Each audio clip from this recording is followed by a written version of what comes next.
నీతి విషయమై జీవించినట్లు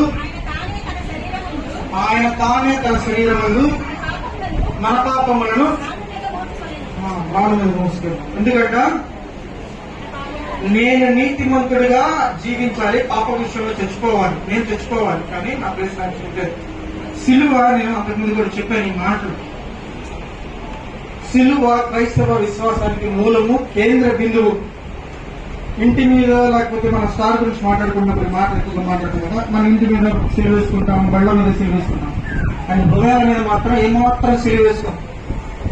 ఇంట్లో ఉంటే క్రైస్తవుడు, లేకపోతే బండి మీద ఉంటే క్రైస్తవుడు కాదు, హృదయం మీద సిలువ ఉంటే క్రైస్తవుడు వాడు.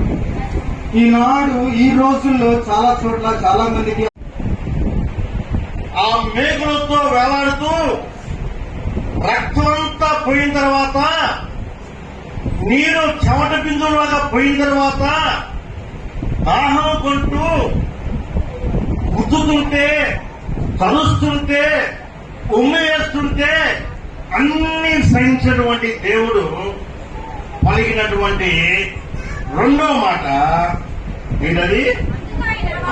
వానితో నువ్వు నాతో కూడా ఆరాధిస్తున్నావు. అమ్మా, ఎవరు చనిపోయిన వెంటనే మనం ప్రశ్న, చివరి మాట ఏం చెప్పాడు?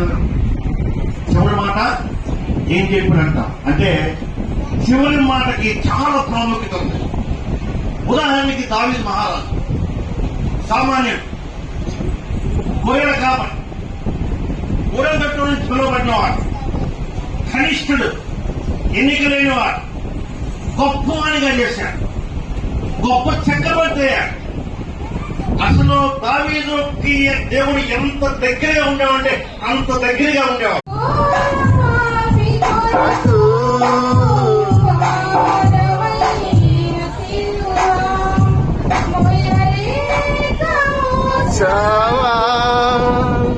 నేరము చేయని